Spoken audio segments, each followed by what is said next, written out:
Cool. Let's do it.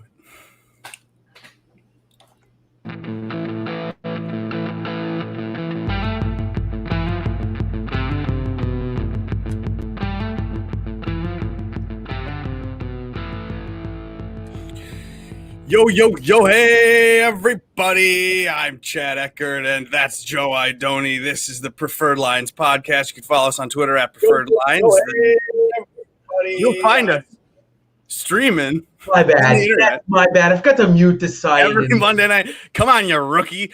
We'll get to you in a second, Mr. Rouslin. This is the Preferred Lines podcast. You can find us every Monday night. We're streaming live. You can find us on iTunes later. We are partnered with the Jock Market. Actually, I was going to ask you, Rouslin, are you on the Jock Market? You're a stock guy. You should probably be on this app. I'm going to be listening to what you guys have to say tonight. Okay. I haven't ventured over there, but I think you guys might be able to talk me into it tonight. You will love it. And let's talk about that quick. Joe, tell us about how we do that, how we sign up, and what it's all about. Sure. So I'll tell you what, Jason, this thing is right up your alley, bud. So it's basically stock market times fantasy golf. So you combine players in real time for cash. So for instance, I know you had a lot of your guys, Patrick Cantlay and Jordan Spieth last week. Now, what's tough about, DraftKings and betting outrights is if they don't win, you get wiped out. You get nothing from it. Jock Market's a little bit different. So the shares pay out based on finishing position. So you would have made a ton of money on Jordan last week. I had a bunch at $7 a share. He sold for, I think, 16, so made like 2.5x. Patrick Cantlay as well. I mean, he went for like $10 a share, ended up selling for $18 a share. So it's a different sort of approach, a different sort of platform that's fun. And there's a ton of different avenues to make money besides just winning first place in an event. So it's very cool. I know that you are big into the stock market yourself, so I figured it was kind of right up your alley. It'd be a good time to have you on, kind of pitch it to you a little bit and our listeners. We got a little promo code down there, PL10, to get your first $10 free to kind of get you started. Well, and Jason, what's good about it is that you kind of like those contrarian plays, and you can get them for cheaper on the market. Big time. No, tell me, just based off of finishing points, can you sell your shares at any time, or you have to hold it all the way to the end? Nope. So it's all real time. So you can sell at any time, Friday, Saturday, Sunday. If your guy has holes left to play on the course, you can sell those shares as long as you have a bidder willing to buy them. So it will have your sort of profile up and it will say the highest available bid on that player. You can sell them at any time. You can also add to your portfolio as it goes on. I was talking to Chad before we went on Sunday morning. I added some shares of Maverick McNeely on Sunday morning. Yeah, he bought my shares. I bought Chad's shares of him for sure. And he ended up finishing at $20 a share. So it's fun, man. You can kind of keep the action going. Your stuff's not dead and locked in on Thursday morning. It's a fun sweat throughout the rest of the week. It's cool. That's awesome. I'll definitely check it out. Appreciate it. Yeah, and just sign up with the PL10 promo code and get $10 for free. It's nice. Okay, before we get into the interview, before we get to the betting board, it's the Genesis Invitational. This field is stacked. It's a real tournament with a real field. People care to be here. This is something Adam Scott is going to show up for. Wow. It's great. We want to get to the names and the reasons, but we do this every week. We bring on a guest. That's how we start the program, with someone, with a job in the industry, person smarter than us. And this week we have someone. I don't know about that. Let's not go that far here. Well, you know what? We have at least someone that's driving a bandwagon of the Jordan Spieth bandwagon. I do. That's DFS Golfer 23, Jason Rouslin. He's a contributor at Osmo.com, a creator of content, someone who is on Twitter and who has developed a little bit of a shtick for brands. You're a brand guy. You kind of have a Jordan Spieth brand. Hey, but not just golf, Jason. You are a Disney guy. We know you like the Rouslin. And then you're a stock guy too, like we just said. So you got some shticks. Who are you? Where can we find you? And why are you the way that you are? Well, I think you kind of just nailed, three pretty unique areas about me, if you will. Jordan Spieth, that's kind of my fan side, right? We're all a fan of something, whether it be the fan of Tom Brady, a fan of teams. Jordan Spieth, kind of my guy that I'm a fan of. Patrick Cantlay, another one that I'm a fan of. And Colin Morikawa is kind of like my new guy that I'm a fan of, right? He's not necessarily new anymore.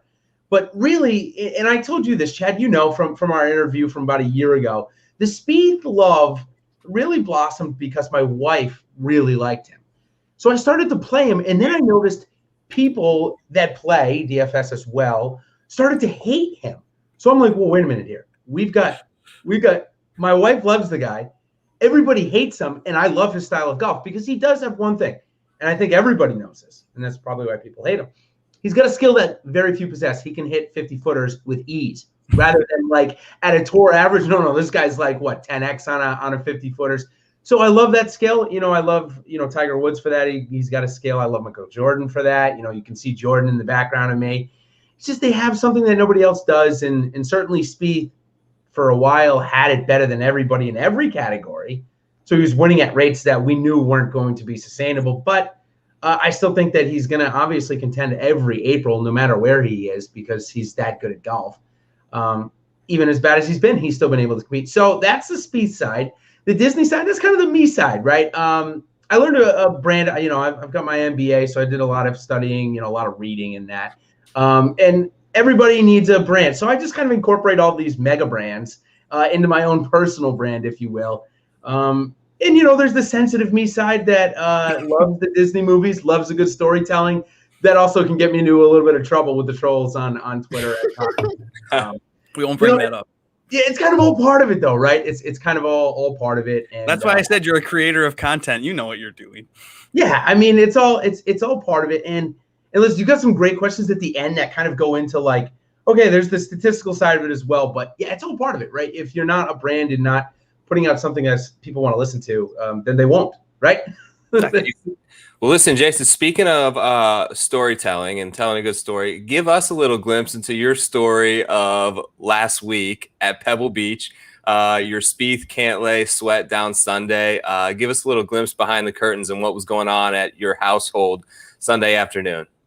Yeah, so it was a really good week in the stock market. So the nice thing about DraftKings is they offer many opportunities to enter 150 lineups. So I saw an opportunity after a good week to throw some money on my guys. And so it first starts off with, there's a couple of things that go into it. Number one, I felt they were the two best players in the field.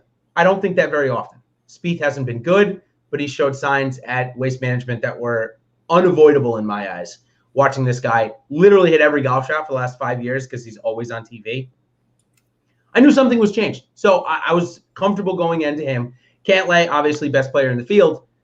I knew I'd alienate Berger, which is why I bet him on the side, and we'll talk about that in a little bit. I hedged my position there, but also, in addition, it was the salary distribution, right? So Cantlay and Spieth actually gave a decent amount of salary left. Hit on a lot of my other core plays like Reevy, Gim, Kyle Stanley a little bit, but Nick Taylor. A lot of those guys were in my core last week, and with the salary distribution between Cantlay and Spieth, I just got a lot of those connections. Will Gordon and Akshay Bhatia also were two big plays. So when you throw that in, I was able to get Neesmith and Harmon, but no Berger, because if you put in Berger with those two, with 6,300 salary left, and I don't know if you could count three guys that made the cut under that price. Yeah, I was going to ask you if you did that. I was going to ask you also, do you do this often on DraftKings where you go all in on something, or is this kind of was like a little bit of the middle finger to those people that were telling you we dare you to do it? Yeah, no. The funny thing is that this tournament specifically is where I'll do this more often than not. I did it with DJ last year. I mean, who didn't? I think I was like 85 or 90% and 60% Spieth. It really depends on the field. Okay. Again, Daniel Berger was a guy that I still got access to in other contests, right? Obviously not that one. Probably prevented me from winning it because I had a good player pool outside of them as well. But again, it's tough to say. I've always wanted to do it. It's not always about the money, so I've wanted to do it. I felt this was the best place. This week, I know it's probably going to be a question. I don't know if I can do it because there are 30 good golfers in the field. There's not just two. I really felt Spieth and Cantlay were the two best players in the field last week. I want to ask you something a little bit off script here, but in terms of building, I play 3 lineups every week. Sometimes I'll venture into 4, but like I kind of tinker and sweat and like I try to take my time, and it takes me, I'm probably sitting in the app for 45 minutes to an hour and just building these 3 lineups.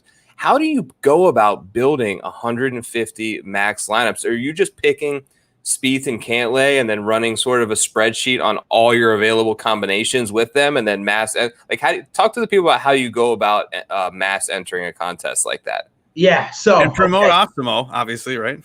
Yeah. So here the great thing is this PGA DFS has such a unique factor that it's 6 individuals going up against each other, right? In basketball and other DFS sports, it's totally unique. And 5 years ago, when I first broke in, there was this site called the Fantasy Fanatics. I think I brought it up in our interview, Chad, a year ago or not. But the guy's name is Ryan Plasko, and he used to work, and now he works for Fantasy Labs. Fantasy Labs acquired the Fantasy Fanatics, and what it did was it allowed you to put in your own weightings and stuff, and it spit out ratings, and that ratings would give you the best players, right? So that kind of got me interested in, wow, hold on, I can build a lot of different combinations. He allowed me to do it quickly. Then, obviously, as things matriculated, now I use Fantasy Cruncher, which has a partnership with Osmo where I work, so it's obviously easy for me to use that platform. And it's the same concept. He takes the ratings, and what I do is I use Osmo's base ratings because he's obviously proven to be some of the best in terms of producing an algorithm of projection of points that is pretty darn good. If I'm not trying to gloat too much, but obviously he's pretty successful, as we all know. Pretty much whatever sport he does. So I use those as a base, and like something like last week where he was lower on speed than I was, it's really simple for me. I just go into the ratings column, I move it up, and then I just press 150. And what I'll do through those 150, Joe, because I'm like you, I would tinker over, and I tinker over my higher dollar lineups. My MMA stuff, I try to limit the control that I have other than putting in the player pool that I want. I'll click the 50 guys that I'm comfortable with in my lineups. That's pretty much where I am, maybe 60 in a given week. And I'm comfortable. Like if I get 20 different combinations of Batia, Spieth, and Cantlay like I had last week, that's good for me. I don't even care what they are. That's good. I just want those combinations.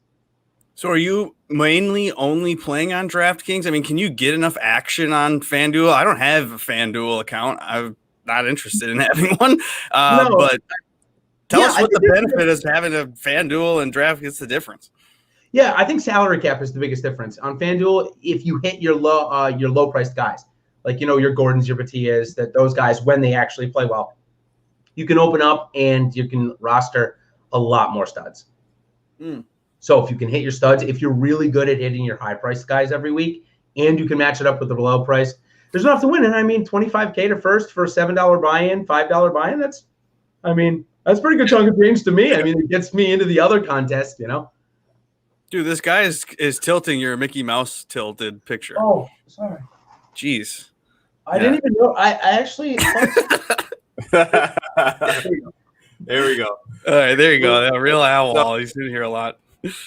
Another one, I know I'm kind of going off script here, but so I actually, during the winter break when kind of golf was dead there over the holidays, I listened to Chad's sort of best of interview series. Okay. And the one thing that I pulled from that more than anything, and I mentioned this to Chad on the first show he came back with, was a comment that you made during your interview series thing with Chad, and that's that your sort of take on course history. And it really stuck with me. And you didn't say necessarily that it's the end all be all or anything, but what you kind of alluded to was people that say the course history doesn't matter is bullshit. And you talk to any tour player and they'll tell you differently. They will straight up tell you that there's places that they like and places that better suit them and they like going back to every year. And I agreed with it. And I have kind of weighed that a little bit more into my philosophy this year in terms of course history. It's what landed me kind of on Reed at Farmers and things like that. So are you still keeping that as a bigger factor than you would say most do in terms of course history? Definitely. I think that the unquantifiable in the game of PGA DFS is where I get my edge.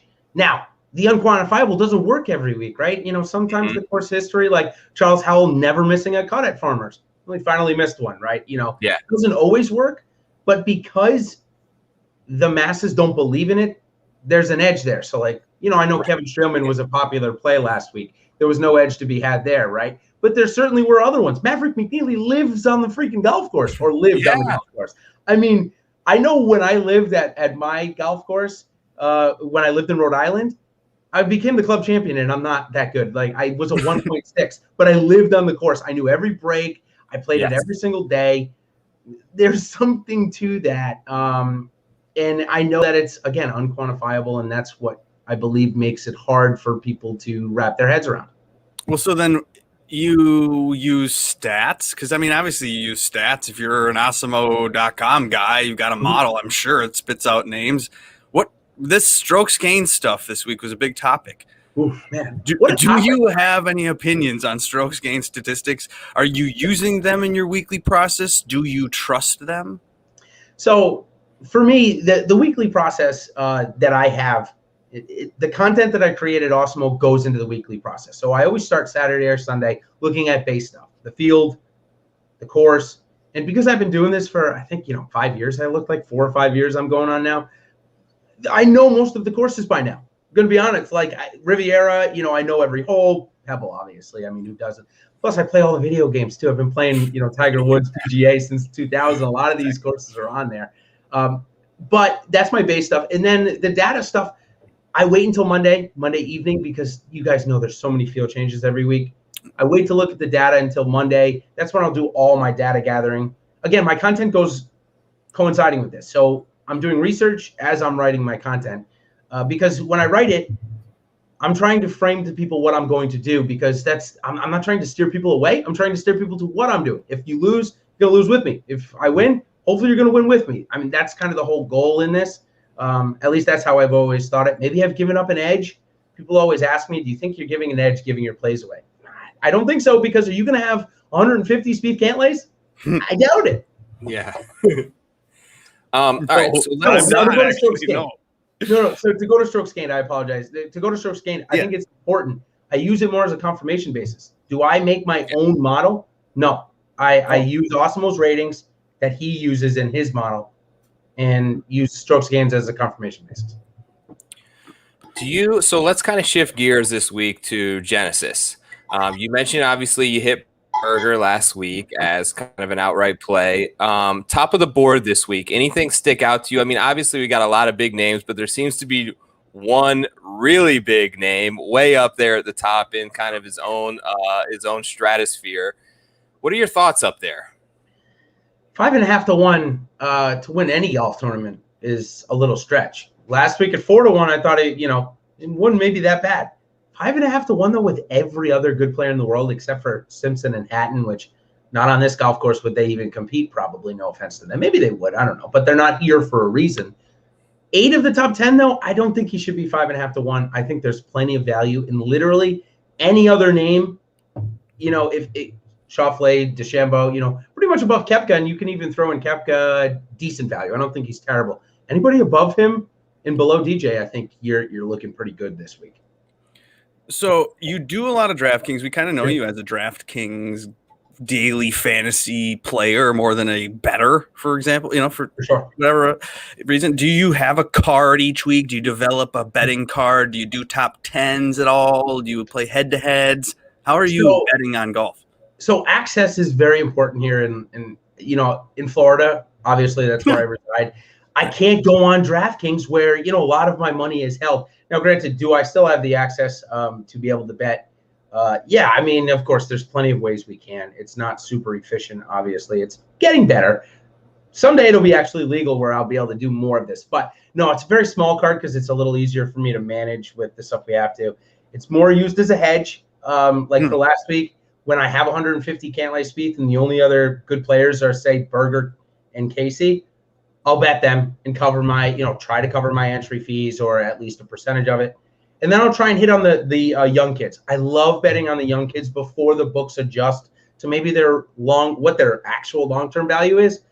Morikawa, Wolff, and Hovland, I remember just absolutely crushing when they first came on tour. Through Wolff's first win and Morikawa's first win, it was probably the best betting I've ever done. So I like doing that, but once DraftKings comes legal for me, it'll be a lot easier for me to manage to go right into that portion of the app. You know what I mean? And and not have to worry about my sister in Pennsylvania doing it for me or something like that. I've been waiting patiently as well because they lay some juicy odds out there that I just can't get. Their access is so much better. I mean, I look at them all, of course, and the stuff that you can bet, that the fun ones, the speed can't lay stuff I would have had last week. So yeah, it's access, guys. That's pretty much it. I want to ask you about long shots, and maybe not so much in terms of a betting card, but maybe for you, kind of think about it, guys in the 6K range. So I've heard a lot of talk this week about guys that saying, it's just going to come from the top. It's a very top-heavy field. Don't waste your money on long shots. But if you look, 4 of the last 10 winners here have been 100-1 or more. There have been some long shots who have cashed out here. Has anybody kind of got your eye this week?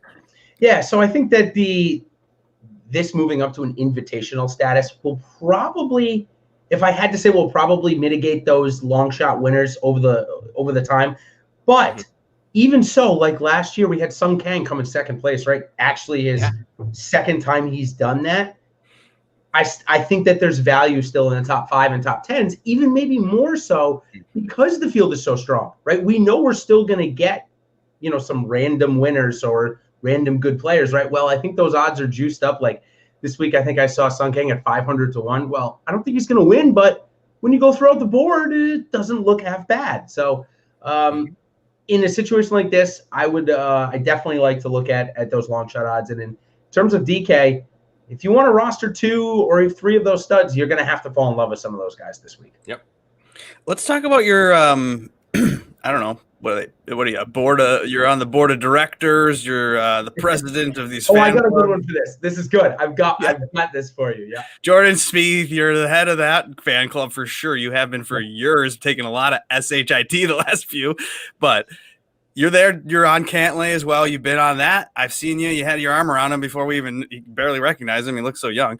And then Morikawa, you've attached you've hitched your wagon to that guy too. So they're all here this week? Are you betting on them? Are you planning on going a little heavier on DraftKings on one or the other? Do you have a preference for your children this week? Yeah. So the way I would say it is my wife gets Spieth, I get Cantlay, and the kids get Morikawa. That's kind of how I list them. Yes, I like that. So in terms of this week, actually salary structure, not that bad. I think 9,200 for Spieth, nobody will want to pay given Victor Hovland's at 8,700, right?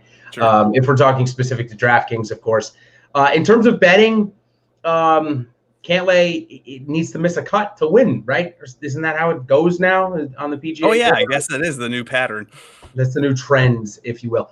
No, but really, Cantlay coming home, obviously he lives in the LA area or from here. So if I had to bet an outright, it would be Cantlay. But Morikawa, 33-1. The last time we saw him over 30-1 was PGA Championship right up the road. So he cashed out for us last time at this value. I think Morikawa probably gives you better value. I would assume Morikawa will win again before Spieth, but what do you guys? I wanted to ask you, Morikawa and Spieth, who wins again next? Not a major, just a golf tournament. Ooh, Morikawa for me. Yeah, I don't know why you would think Spieth would. Why the hell? We need to ask you. You're the truther. Now, are you going to give us this year? Definitely. Are you? Yeah. Oh, yeah. If he doesn't win at Colonial, what is he even doing? Well, so is he going to compete at Augusta? Yeah, of course, definitely. So as a 25-1 number right now, is that worth it? Well, I mean, what's he going to be the week of? It's interesting. I was talking to somebody that doesn't really bet that much, and I was explaining that, hey, you could bet futures. And he's like, what would he have to do from now until then for it to be even less? Win a golf tournament? You guys kind of just told me you don't think he's going to do that. Right. So if we don't think he's going to do that, I think he's going to miss the cut at the Players like he always does. I don't know that I need to rush into it. If he wins this week, he'll be 12-1. Sure. Okay, well, I think I'll wait and see.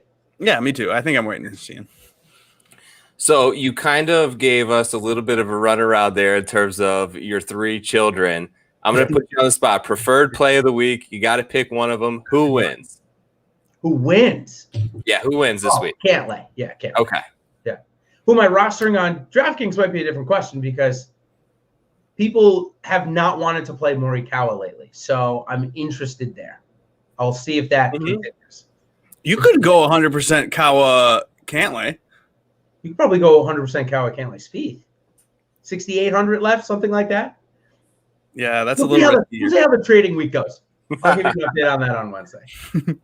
Dude, we love it. We'll follow you on Twitter at DFS Golfer 23, and hey, hopefully one of those weeks you cash the mega profit and you take it down. That was great content either way. It was exciting and entertaining. I was following along vicariously. Yeah. Thank you guys. Thank you for following. I'm glad you enjoyed it. And it was at least a little bit of profit, right? At least we snuck away with it. Yeah.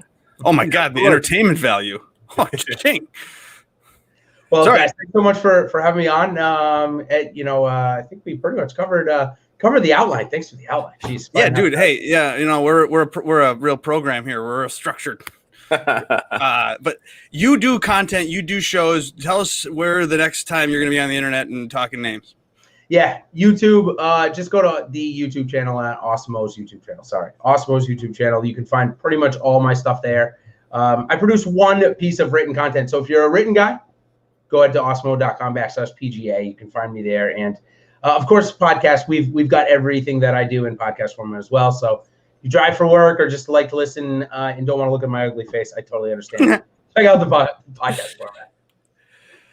Oh, we got some people chiming in. Alex is on. What a crew. Look at this crew. Yeah, buddy. Yeah. What's up, Alex? Alex George wants to know if that Mickey Mouse in the back there is Cantlay and Spieth's love child. Oh, no, this is Sorcerer Mickey, man. Sorcerer Mickey came way before those guys. That's insulting, George. How do you say that?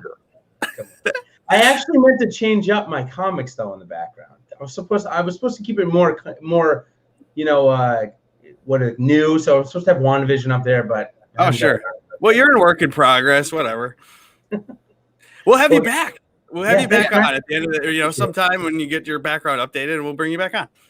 Sounds great, guys. Thanks again for having me on. We appreciate you, man. Thank you. Peace out. There he goes, Jason Rouslin. That's at DFS Golfer 23. You can follow him there and get his, screenshots. That was entertaining as hell. He had $750 in one contest for 150 lineups. Yeah, and was all in on Spieth and Cantlay, and it was juicy, the drama, because we saw Cantlay came out blazing. Spieth had a bunch of luck box chip-ins and whatever else. And then, so he's going into the final round, Jason, with 20K as a screenshot. Like, that's exciting. You've been there. Yeah, you got to respect the commitment to the brand there. Good dude. Appreciate him coming on. Good talker, too. Fun to talk. Yeah, but let's get to this betting board, Joe. Sir, let me share the screen. Okay, if you're following on iTunes, I apologize because you're not in on this action here. I'm going to show this DraftKings Sportsbook. There are other sportsbooks that you can go to and use and sign up for. We don't have a relationship with anyone, so I'll just show you this. Oh, like he mentioned, like we all mentioned, we all know this is the top of the board. You tippity tip top at Dustin Johnson. I've seen it floating towards 6, so you know. Wait a little bit longer if you like DJ this week, and I think it might creep down a little bit further. But you got John Rahm, you got Rory, JT, Xander, Patrick Cantlay, Bryson, all kind of just stair-stepped. DraftKings Sportsbook, most of these books, they don't know what to do this week. They're confused. What are you doing, Joe? So when I first saw it and cracked open the board, I was thrown off a little bit by just seeing DJ up there kind of all by himself as the only one in single figures, basically. Mm-hmm. And then I thought about it a little more, and I think it's actually a fair price if you're willing to pay it. Look, he's won in those last 15 tournaments, he's won 5. He's won 1 in 3 clip, and he's got like 4 seconds that you can mix in there as well. So he's just so dominant. I mean, if he's winning 1 out of every 3, plus 550 would, in terms, theoretically be pretty good odds. And he won 4 years ago here. I think it was Justin Ray or EPAT or someone who had the tweet with his strokes gain stats here, and he's like blowing away the field in every category across the board. Mm-hmm. Just kind of staggering to me. Like, we've seen guys plus 550, plus 600 before occasionally. But there's not that big of a gap. He's basically 2.5 times the price of the next best guy on the board. So it's not for me, but I don't disparage anyone if you want to run to the counter and say, here's all my money. I want to put it all on Dustin Johnson this week, and I'm going to ride it out with him. Because you could ride that course history for him. I mean, or that, it's a course history course. Data Golf's out there saying like, oh, you thought last week at Pebbles course history course? Oh, wait till you see this place. And DJ has dominated over the last 5 years. You mentioned it, the strokes gained stats on every category, first. Yeah. But he's 10th, 9th, 16th, 1st, 4th. I mean, he's showing up. He's having results here. So maybe you do that, but I don't know. I can't stomach it. I could just switch down to this teenage year people. Yeah, I've got two guys under 20-1 this week, which is unusual for me. Yeah. Ooh, I want to know because I got one of these names and I'm thinking about adding another, but I'm a little bit nervous. So the first one I got is Jon Rahm. I took him 12-1. Look, you bought the 12. 12, yeah. So when I was looking at it at my book, it was Rahm, it was Rory, it was JT, all at 12. And I just see the value in Rahm there. He's obviously got an affinity for California. He's got an affinity for Poa Greens. He is he's as good as anybody talent-wise. This seems like a perfect setup for him on a match of everything, right? Iron play, driving, short game, putting on Poa, grass, course history, all of that seems to line up for Rahm. And you look at the past couple weeks where he's been in the field, his odds have been lower than those guys, than Rory, than JT. You go back to Waste Management, and he was 2, 3, 4 points lower on the odds boards to them. So when I saw them all three at the same price, my initial gut was I can't do it on DJ. I'm going to take the next best guy in the field, which I think is Jon Rahm, and seeing that he's the same price as these other guys, I'm in this week. Yeah. Yeah, I can't blame you on that because I was talking to Eric on the Fantasy Golf Pod Sunday night program we predict the pricing. We talk about the speculate who will be priced at what level. And we knew DJ would be at 11.3, 4.5 or whatever. He's 11.3. We thought for sure Rahm would be next. We weren't sure if he would be in 11 or high 10. Right? And then what do we got? We got Rahm at like 10.4 or something crazy on DraftKings. So you could get a savings on Rahm. I might even use him on DraftKings a lot more than I would maybe want to bet him. I'm leaning JT if I was going to do one of those names at the top because of the motivation factor of his grandpa dying. You know, I feel like he has been just like Xander. He's been right there. So like it's a matter of time before JT gets a win. I think he might do it. I think he's motivated because of the sponsorship dropping and his grandpa dying and all that stuff. So I like JT. If I'm going to go on one of these guys, Joe, then does that mean you got to go more of your bankroll then? Because absolutely. Yeah, see, if I'm going to put the house on a JT, I got to double my mortgage. I got to put $20 on that thing or something. No, absolutely. Yeah, I hit Rahm pretty heavy-handed. Like I would bet a football game, really. Like I'd bet the Browns on a Sunday. So I want to get what I try to do, and we've talked about this before, is set a marker in your head of what you want to win on an outright bet. Now that could be 500, that could be 100, that could be 1,000, that could be 2,000. And bet to win that amount. So if your marker is you want to win $1,000, then you've got to put like 80 some down on Jon Rahm this week. The other guy that I took one is the first guy that I bet before I bet Rahm, and it was Patrick Cantlay. I thought his price was going to be lower than that. I was expecting 14 to 16 to 1, and I liked it then. The form is incredible. He just hasn't made enough putts when it mattered, but he's broken the course record at the last two events that he's teed it up on.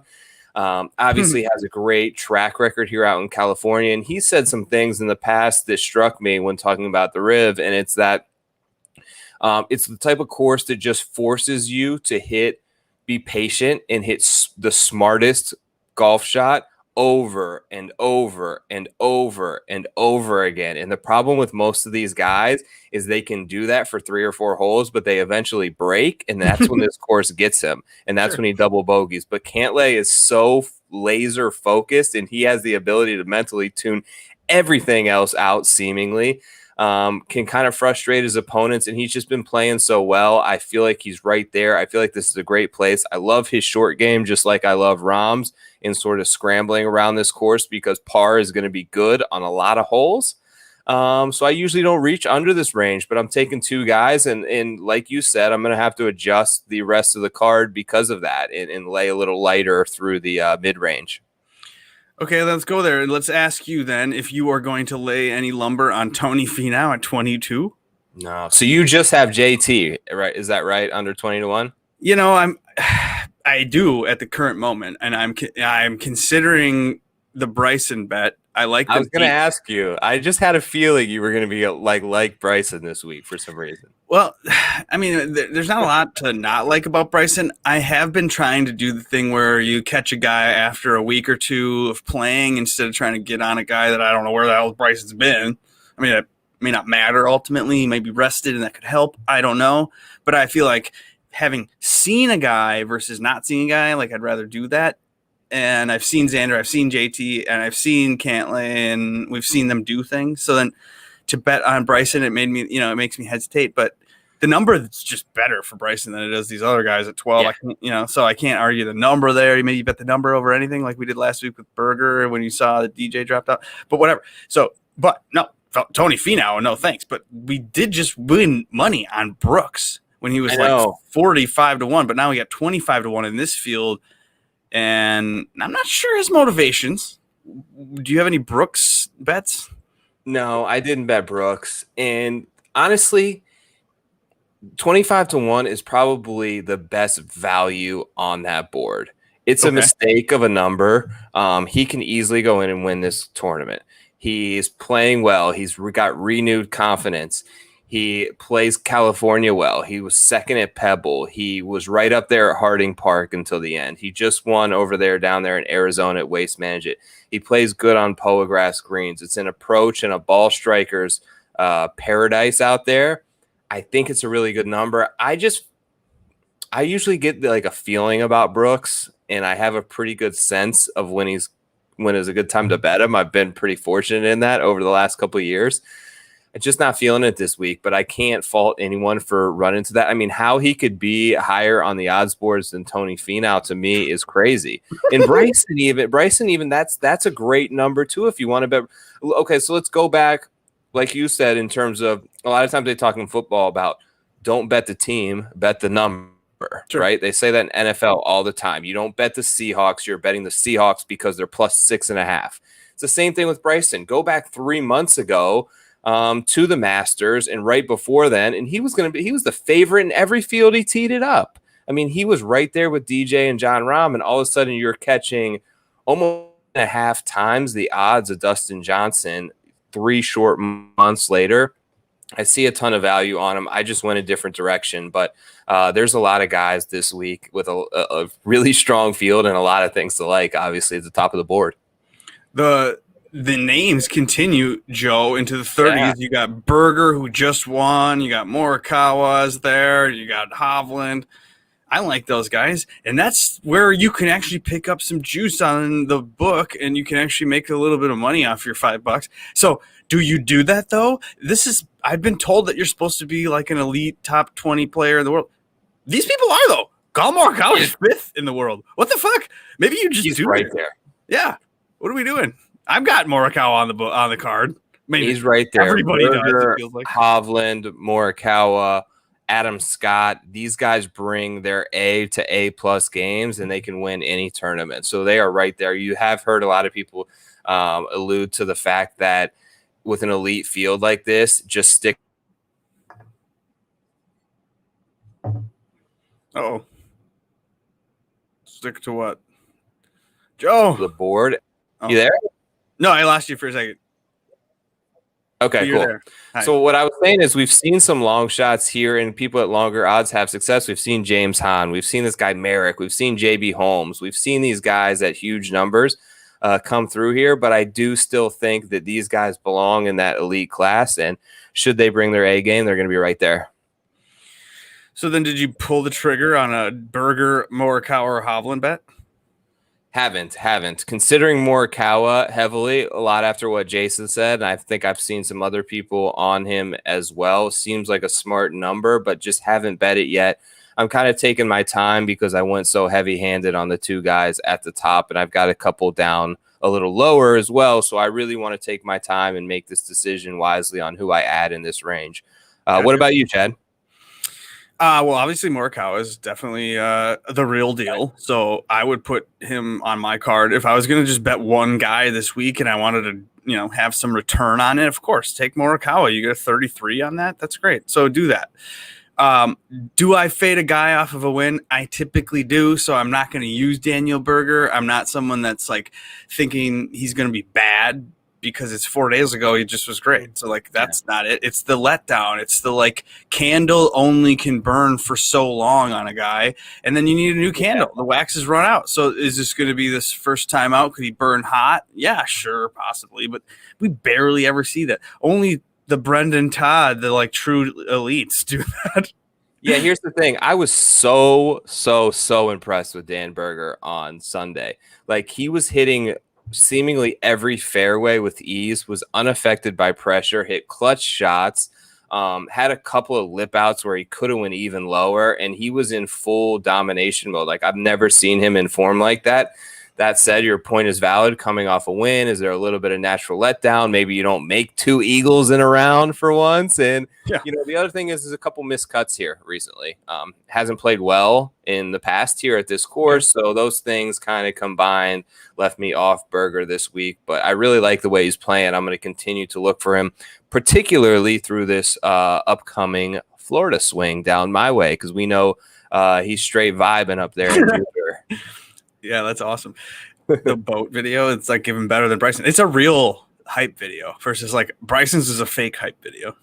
Did you get the feeling that they make this big deal out of, it seems like when about Berger and Brooks going to like college together and being on the same college team? I kind of get the feeling they don't really like each other that much. Well, does Brooks like anybody? I don't know. Maybe you're right. I think it's more of a Brooks problem than anything. But they asked Berger about it, and he kind of like avoided the question a little bit. I've heard Brooks avoid it in the past as well. But, for 2 guys who went to Florida State and played on the same golf team. Well, they're definitely not JT and Spieth. They live 2 miles from each other. They both live on the Jupiter Inlet. So they're neighbors. They went to school together. You would think they'd be best of buds, yet you never see them together or hear them talking to each other or anything. It's just kind of weird. No, they're not sharing sandwiches like JT and Spieth. No. Speaking of Spieth, he's here in the 40 range. We could go there. We could just bet Adam Scott. What are we doing? Adam Scott, defending champion, 40-1. Clearly, he's got good course history. Somebody that's great at golf, motivated, told us to our faces, I don't give a shit about anything except for these weeks. So, like, he kind of did. I think he might be good value at 40. Like, I'm stupid to not add him to my card, but I mean, I like everybody, and I don't want to have a scroll, Joe. I just want a card. I don't want to be trolled by the Ruvies of the world, making fun of people for having every single person on your betting card. Yeah, sometimes we maybe tend to overextend ourselves a little bit, but it's all part of the game, man. It's all fun. Yeah, we're doing this. I just don't bet Adam Scott, really. He's just not, I guess, my brand, so to speak. I just don't really feel like I have a good pulse on him. I don't like sweating him when I do have him and watching him like agonize over putts and miss them. Yeah. Obviously, coming back to a place that he won, great ball striker. They tend to feast here. Good short game. It's just Augusta comps, course history, everything kind of lines up. The 40, I think, is a fair number. I'm only seeing 30 on my book right now, but I'm just not on him. Nope. Well, if you're betting for course history and you're taking DJ at the top, then you should certainly take Adam Scott, because over the last 5 years, he's just as good as DJ, exactly the same strokes gained, course history at Riviera. So whatever, do it. If you're going to do it for that. Do you do Spieth, though? Are we going to jump on now? Oh, I can't, man. Okay. Not here. No. Not here. It's just this is a big boy ballpark. I think that he's got his places that suit him well, and last week was one of them. I think he scrambled his nuts off and but the approach numbers coming around, right? The ball striking, the greens in regulation are hard to ignore. Mm-hmm. It's a great story. I'm rooting for him. Just not his week this week. We'll just enjoy the Twitter content that is created from Jordan. Yeah, if I'm on, like, I'm looking a little bit further down for me. I'm looking at Scheffler. I'm looking at Answer. Okay. I'm looking at Neiman. Those are like the three guys I'm thinking about adding next. And I'm kind of in between them. I'm going to wait and let the week play out a little bit and see kind of how things shake out in that particular range. So then there's a no on Hideki because we finally get him at 45. No. It feels like he's been 28-1, and like they just copy and paste his odds from the week before, and they just put him on at 28-1 every week. But now 45, and he likes it here. He does like it here, but he's just I don't know, man. He's falling into the mold of guys that their betting number just seeming. So I don't have a 45, so that's part of the answer. I have a 33. So that's I think he's 45 on this DraftKings. Yeah, I think he's on DraftKings, which is something to consider. All right, 45. But you want someone's betting line to line up in your head with their win equity, and I just feel like that's hard to get on Finau. That's hard to get on Hideki normally. That's hard to get on Xander. Like, let's be honest. It's 16-1. That's not his win equity. I love Xander, and this is going to sound like a knock at him, but that's not his win equity in this tournament at more than Patrick Cantlay and Bryson and Brooks. It's not. No, the plus 300 for a top 5 is better off for Xander than it is for any of these other people, honestly. Right. But, okay, we don't need to go back to the top. Let's keep going. You said you like those young guys. You said you like Scheffler. He's there at 50. You got Bubba Course History guy at 50. You got Neiman at 55. You got Answer at 70. Where'd you get Answer? What'd you get on Answer? I haven't bet it yet. I'm considering it. I see a 66 right now, so that's kind of what I'm looking at. What the hell is Tyler Duncan doing? That's a mistake. He's $6,000 on DraftKings. He's the nut low, and then you can get a top 10 or top 5 with better odds. All right, well, let's talk. But as we go gloss over Duncan, Homa's got great course history. He's down at 50 to mine. But let's talk about our boy, Matt Wolff. Right? Is it time? What the hell? This is great. How we're howling at the moon this week. We're gonna shoot the moon, are we? I am. I don't know. I'm asking you. I need to be talked into it because what I've seen lately from him is bad and more bad and seems to be searching. Right. Okay. Here, I'll help you. Here's what we do. On the Fantasy Golf Pod, Eric and I, we just give each other the amnesia pill. We eat it. Or we talk about being abducted by aliens and being dropped back down to Earth right now, today. And you have no idea what happened. All of a sudden, you're just like, oh, you're told, here's the betting odds. Who do you like? And you go scrolling through and you're like, well, this doesn't fucking make any sense. This guy's supposed to be good. He's better than these people ranked in the world. He has proven it on big stages. It's a California course. I mean, is there something to this? Like the injury perhaps is getting people off of this. I mean, we know that the betting number is simply to get you to give money to Vegas. I get that. And I know that. And then maybe they want to entice people. Hope he's still hurt. I don't know, but at the same time, I'm betting the number. I'm coming down from planet Earth from an alien spaceship, and I'm having amnesia, and I'm going, wait a minute, and I'm waking up, rubbing my eyes, and seeing 80-1 or 75-1, and I'm doing that. It's an auto bet at 80 because he could get into contention, and you just hedge it. And somebody said 80-1. That's because of the win equity. You bet that alone. Thank you, ATL. Whatever. LSU Tiger. There we go.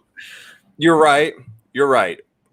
My one, play the other side of the coin for a minute. Yeah. Devil's advocate me. He just he form with him seemingly, and I've noticed this ever since he got started. Is he gets hot in stretches and can carry that from tournament to tournament, and he's very much, I would say, a confidence player. I don't feel like that's there. Our guy, Strokes Gain Capping, was with him on the range like a while ago and said that he was like working hard and was trying to figure something out, like he was lost. And I think that's some of the struggles that some of these young guys go through. And you see guys who are very hard to pinpoint in terms of 1 week they'll miss a cut, the next week they'll top 20, then they'll miss a cut, then they'll top 20. It seems to me, given so far in Wolff's career, that he's not that guy, and you can kind of see him building and riding up the wave and coming back down the wave. I just want to see a trend in the right direction, but obviously, but at the same token, if he's trending in any sort of direction, he's nowhere near 80-1. He's probably 45-40-1.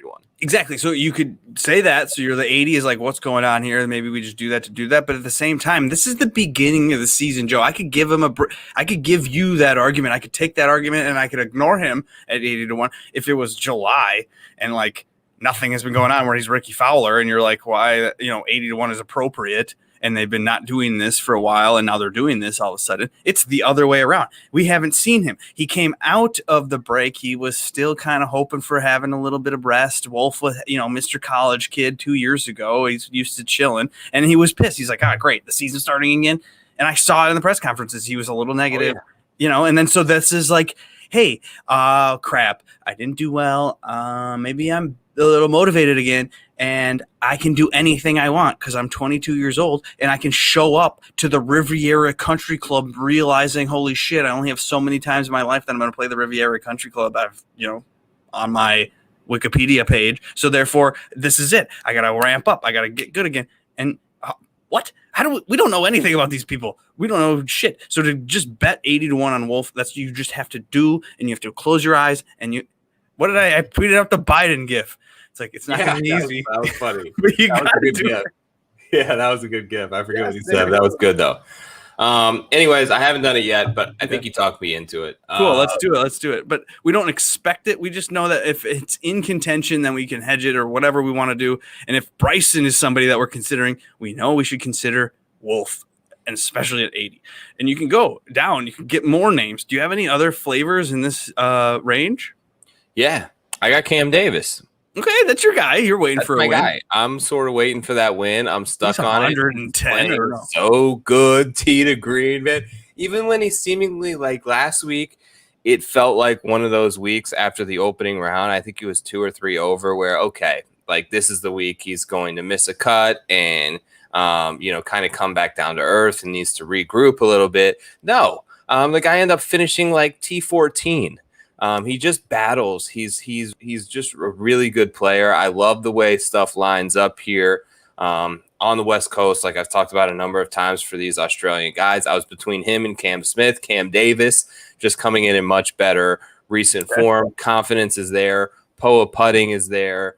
Short game could need some work, but I'm going to take my flyer on him as long as he's triple digits and just keep going to the bank with it. And I'm just going to keep betting him. That's my guy. The other ones I considered, like I said, were Cam Smith. I thought about Kokrak a little bit because I know they had some like Shadow Creek comparisons with Fazio and stuff like that. He seems to be going pretty well. Francesco Molinari has kind of been making a little bit of resurgence. He's around that number. Carlos Ortiz is significantly lower there, but I saw 90-1. I would definitely take that if I had that in front of me right now. Great course history. Obviously good recent form lines up as well, but I think there's some value in these hundreds. You got anybody up here? Dude, I'm on the Camerons. I like Davis and Smith and even Tringali sometimes. There we go. Champ, too. I mean, like, this could be a Cameron week. You could do a DraftKings lineup with all those guys. But I have a name at 125-1 that I probably will hit like a little more of a top 10, top 5 on is Corey Connors. I like him. I thought you were going to, okay. I have another guy there, but I do like Molinari. I have a lot of Molinari, and I bet him already a couple times. Different because he's 80 on one book, he's 100 on one book, and I'm putting a little bit on a little sprinkle on Molinari. But I do like Corey Connors, and then I don't know, something about course history Kuchar is getting me intrigued at 125-1 because we know Kuchar, he's won, he's a winner, and like he skipped last week. I think in an attempt to focus on this week, that's what I'm going to play in my head. And I think at 125-1, maybe not to win, but he still got his wife on the bag. Oh, I don't know. Does he? I don't know. He might. I might have to look that up before I bet it. But at the same time, Matt Kuchar loves the place. He showed up last year with no form at all. So, and it was T2, and he's in the same position this year, kind of no form at all. I don't know. I'm not afraid of it. I'm not betting Cooch. But I took a little sprinkle on Lanto. I'm a Lanto guy as well. Was 125-1. Yeah, I think 125-1 I got him at. Okay. Had him a few weeks ago, the top 10 for me at the Farmers, I believe. He finished like 4th in that field, which was a really strong field event on the California West Coast on a longer golf course. I like him, man. He's playing pretty good golf. I know he's a California, was sort of raised in that area. 125 to 1, I can get sucked into that. Okay. What else do we need to say? Anyone else? I know a Munoz at 250 to 1 is a joke, so you could do that, or you could top 10 that. You know, I got 225 to 1. I took a little sprinkle. I think I might top 10 him. Doug Gim. Right? Random, but playing really good. Yeah. No, I've talked about Doug Gim a couple different times in the last couple of weeks about like trying to figure out if this guy legit. Is this a real resurgence? I saw a press conference a couple of years ago about Doug Gim that he was talking like, yeah, I play practice rounds with Cam Champ. I play practice rounds with Morikawa. We're cool. We're friends. I'm beating them. I'm taking their money. So someday I know I can get up there and do it. Like literally. And I was like, oh my God, seriously? I love it. Love the confidence. That was cool. And then he was terrible, Joe. He was awful. He went to the Corn Ferry Tour and he couldn't get back on the tour. But I seen it, and maybe he's got that little motivation again, and he's like taking advantage of these starts. Yeah, you know who else is down there at 250 who burned a ton of people last week, but was right in this thing last year is HV3, 250 to 1. He was kind of had the famous top off the 10th tee last year. Where he barely cleared the tee box. Yeah, he's the original Molinari. Yeah, the original Molinari, exactly. But just seemed like a really long price on him. JB Holmes, if like you really want a flyer, I don't know, man. The guy's got, I think he's won twice here, right? Dude, yeah. I tried him and I broke him out in a couple different places the last couple of weeks, and it's not been great. Yeah. So tepid. Your Doc, we should talk about Doc. I know. Did you hear me? Did you hear me talking SHIT about Doc on my first look pod today? What did you say about Doc, man? He's our guy. I know. I can't decide if he's fool's gold. That's what I call him. I call Doc fool's gold. Well, listen, Doc won the US Am here. Okay. So maybe it was a look ahead spot for a couple times for Doc because he hasn't been playing that great lately. No, that's why his odds are where they are. Right. He has not been playing that great. What about Bubba's? George wanted to ask about Bubba. We didn't really talk about him. It depends on the odds for me. I know there was some early lines out there that I missed when he was in the high 50s and 60s to 1. I like those numbers. I'm not normally a Bubba bettor. He just seems to be at the point of his career when he's focused on a lot more things, and rightfully so, than just being the best golfer that he can possibly be. So he's got the family, he's got his endorsement deals, he's got his TikToks now. So Bubba's fun, but obviously great course history here. I'm George to answer your question, but it depends on the odds you stick in front of me. If I saw 50, I'd be on it. Hey, George is the guy that does the graphics. He's the man. If you want a graphic and you want a good price, he charges he charges what he's worth. So you got to pay him, but you get a good graphic out of it. So George Z, he's great at graphic for par. Yeah, he did the logo. He did the logo. He did the logo. He did this. Did he do this, or did we do this? It was kind of a partner deal. So we came up with everything. So George Z is the man. Are we done? Is that it for the Preferred Lines podcast, the Genesis Invitational version of it? I think so, man. Unless you got any other spicy takes for me. No, I don't at the moment. What I do at the moment have is that you need to watch me go live on Wednesday morning on the Fantasy Golf Pod YouTube page talking ownership. I do that every Wednesday. And then you can tune in to Joe and his friend Rick Rungood at the Rick Rungood YouTube page. They talk Jock Market. It's called the Power Hour. Leading up to lock of the Jock Market. This is a fun, exciting podcast. I mean, I sorry, Bagels, but it's taking my attention a little bit on Wednesday nights. So dude, tell us about your show. How fun is that with Rick? Yeah, there's enough room for both of us to coexist. Nagels is obviously focused on the DraftKings side of things, and we are focused on the Jock Market side of things. Right. So we just kind of run through the board. We run through some basic strategy, who we like, who we don't like. We take you right up until the IPO close, and then we talk about who we got.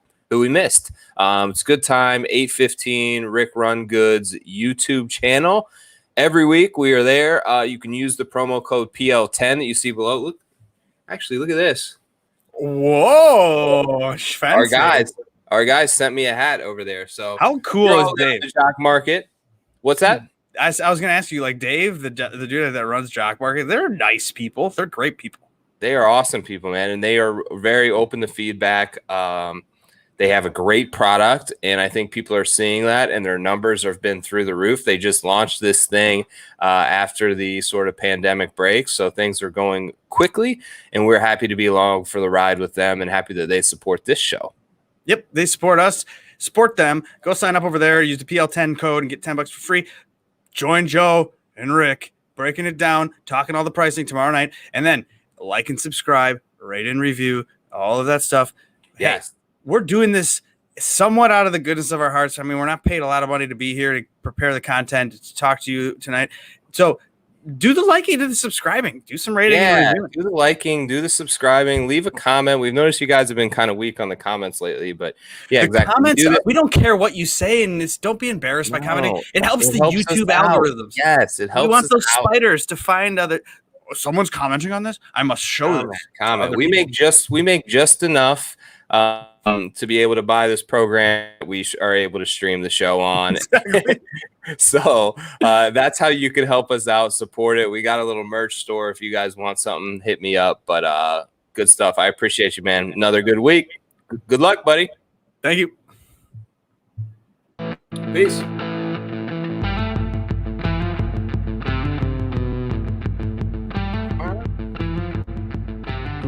Cheers.